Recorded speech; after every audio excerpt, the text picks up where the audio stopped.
ধোয়া ওটা কপি, আছে শোল মাছ। আজ রান্নায় হবে নতুন এক সাজ।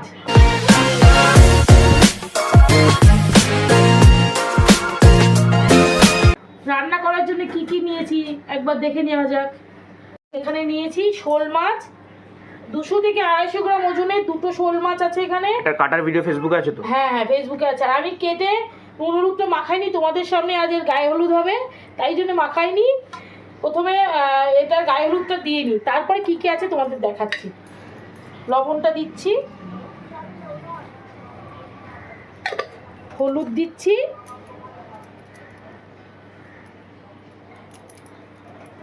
আর একটু লঙ্কার গুঁড়ো দিচ্ছি। ব্যাস হয়ে গেল গায়ে হলুদ।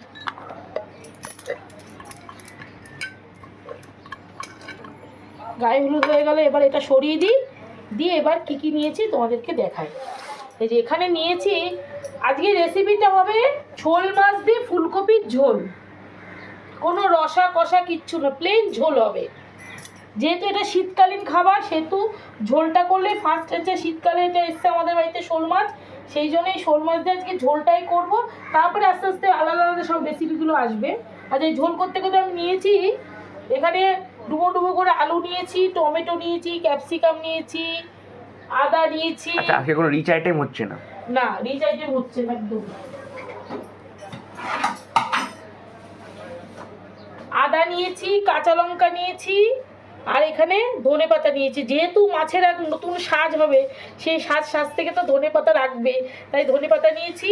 আচ্ছা, নিয়েছি লবণ, হলুদ, শুকনো লঙ্কার গুঁড়ো, মানে কাশ্মীরি লঙ্কার গুঁড়ো, গরম মশলা। এখানে গোটা গরম মশলা আছে, আমি বাহাতে দেখাচ্ছি যেহেতু হাতটা নোংরা আছে তো সেই জন্য। হলুদ মাখা আছে এখানে, শুকনো লঙ্কা আছে, জিরে আছে, আর গোটা গরম মশলা আছে। আছে ধনের গুঁড়ো, আছে জিরের গুঁড়ো। এগুলো তো সব মিক্সিতে পেস্ট হবে। চলো এবার, আর এখানে আছে মেন হচ্ছে ফুলকপি। এই যে ফুলকপি সেদ্ধ করে নুন হলুদ দিয়ে আমি ভাপিয়ে রেখে দিয়েছি। তেলটা আগে থেকে গরম করে রেখেছি। এবার এই তেলের মধ্যে, আর রান্নাটা কিন্তু সর্ষের তেলেই হবে, এই তেলে গরম তেলের মধ্যে আগে মাছগুলো ভেজে নিই। শোল মাছ খাওয়া কিন্তু ভীষণ ভালো, যেহেতু শোল মাছটা সবসময় টাটকাই পাওয়া যায়। এখানে তো ফ্রিজে স্টোর করা মাছ না, শোল মাছ সবসময় জ্যান্ত, সেই জন্যই খাওয়া ভালো। আমি আগে এই 4 পিস মাছ ভেজে নিচ্ছি, তারপরে বাকিগুলো ভাজবো। আর কারণ মাছগুলো লেগে যাবে, অল্প অল্প করে ভাজাই ভালো। আর মাছটা ভাজা হতে লাগো, এই টাইমের মধ্যে আমি মিক্সিতে সব মশলাগুলো পেস্ট করে দিই। চলো, এটা পেস্টের জন্য আমি নিয়ে নিচ্ছি এখানে, তোমাদের সামনেই দেখাচ্ছি আমি কতটা কি নিচ্ছি। এখানে 2 চামচ, এই ছোট্ট চামচে 2 চামচ জিরের গুঁড়ো। আর এই জিরে গুঁড়ো কিন্তু আমার ঘরেই করা। আর এই চামচের 1 চামচ ধনে গুঁড়ো। আর নেব এই যে শুকনো লঙ্কার গুঁড়ো, একবারেই সব দিয়ে দিচ্ছি এর মধ্যেই। দেব এই যে কাঁচা লঙ্কাগুলো, এই কাঁচা লঙ্কাগুলো সবটাই দিচ্ছি, একটু ঝাল ঝাল হবে, খেতে ভালো হবে।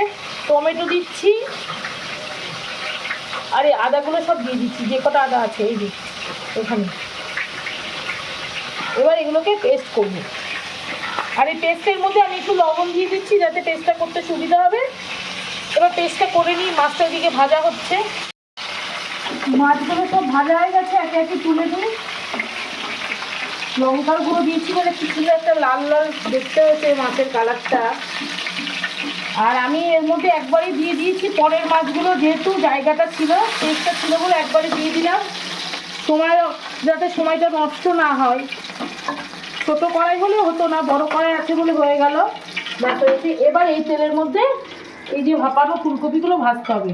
কপি কিন্তু না ভেজে কখনো রান্না করা উচিত না, ওটা স্বাদ হয় না। আর ভাপিয়ে সবসময় নিতে হবে, যেহেতু কপির মধ্যে গ্যাস থাকে সেহেতু সবসময় ভাপিয়ে নেবে। তোমরা সবাই জানো, তবু আমি বললাম। এবারও এই কপিগুলোকে এরকম ভালো করে সুন্দর করে ভাজতে হবে, ভেজে তারপরে আমি পরের স্টেপে যাচ্ছি। কপিগুলো সব ভাজা হয়ে গেছে, এই যে লাল লাল করে ভেজে নিয়েছি, কত সুন্দর কালার এসছে। কপিটারও খুব সুন্দর একটা কালার এসছে। কপিতে সবসময় এরকম করে ভালো করে ভাজলে কিন্তু মানে ভাজা কপিও খেতে খুব ভালো লাগে ভাতের সাথে। আর আমার ছেলে অলরেডি 2টো কপি নিয়ে নিয়েছে ভাজা খাওয়ার জন্যে। এবার এবার কড়াতে কিন্তু তেল লাগবে, কপি ভাজতে অনেক তেল লাগে, আমাকে আবার তেল দিতে হবে। তেলটা কিন্তু আমি কোনো পরিমাণ বলছি না, তোমরা তোমাদের সুবিধা মতো কে কেমন তেল খাও সেই সুবিধা মতোই তেলটা দেবে। পাবলিক নিজের অ্যাকিউরেসির মতো দিয়ে দেবে। হ্যাঁ আচ্ছা, এর মধ্যে আমি তেজপাতা দিচ্ছি একটা ছিঁড়ে,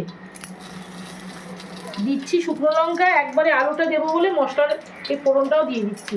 আর এখানে দিয়েছি যে গোটা গরম মশলা আর জিরে, গোটা জিরে, সেটা একসাথেই দিয়ে দেবো। এবার এই তেলের মধ্যেই আমি একবারে আলুটা দিয়ে দেবো। আলু এখানে আমি দুটো আলু নিয়েছি মাঝারি সাইজে। আলুর সাথে আমি ক্যাপসিকামটা দিয়ে দিচ্ছি, যেহেতু ক্যাপসিকাম একটু সেদ্ধর দরকার আছে সেহেতু একবারে দিচ্ছি। টমেটোটা একটু পরে দেবো, আলুটা ভাজা হলে তারপরে টমেটোটা দেবো। আর আলুর মধ্যে একটু লবণ দিয়ে দিচ্ছি যাতে তাড়াতাড়ি করে আলুটা নরম হয়ে যায়। ব্যাস, এবার আলুটা ভাজা হোক, তারপরে আমি টমেটোর মশলাটা দেবো। আলুগুলো ভালো করে ভেজে নিয়েছি, এবার আমি এই টমেটোগুলো একটুখানি এটার মধ্যে গ্রেট করে দিচ্ছি গ্রেটারে, তাহলে তাড়াতাড়ি করে নরম হয়ে যাবে।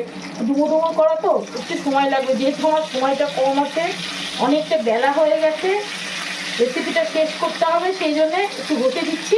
এবার তো লাঞ্চও করতে হবে, তাড়াতাড়ি করে ঘষে দিলাম, ব্যাস হয়ে গেল।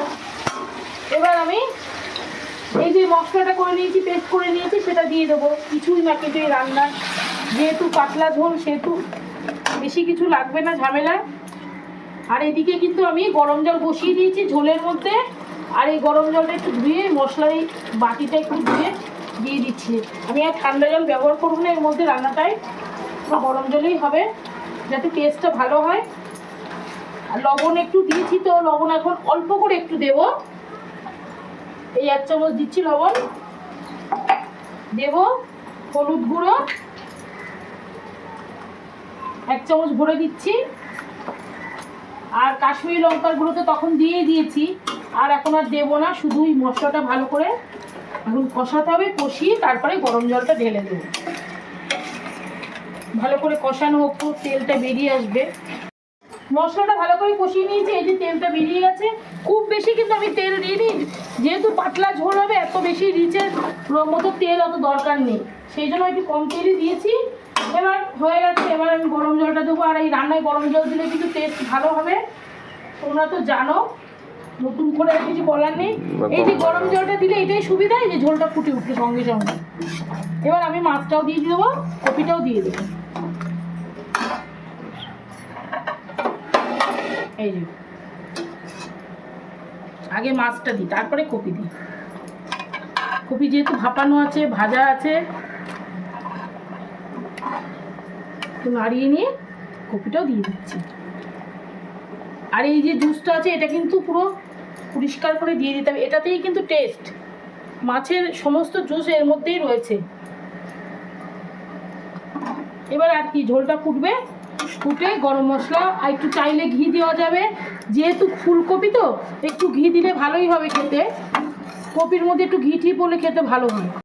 মাছের ঝোল পুরো রেডি, একটু গরম মশলা দেব, কালারটা দেখো কি সুন্দর এসছে।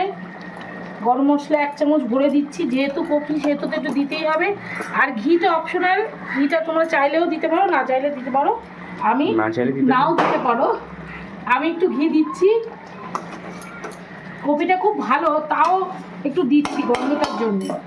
ব্যাস, এবার মাছের ঝোল রেডি টু সার্ভ। এবার সাজাতে হবে, নতুন সাজে সাজাতে হবে। আর এই সিজনের ফুলকপি, কই মুখ দেখা যাচ্ছে না তো, সিজনের ফুলকপি, শোল মাছ, নতুন সাজ মানে কি? ধনে পাতা, ধনে পাতাই হচ্ছে নতুন সাজ। কে করেছে? আমি করেছি।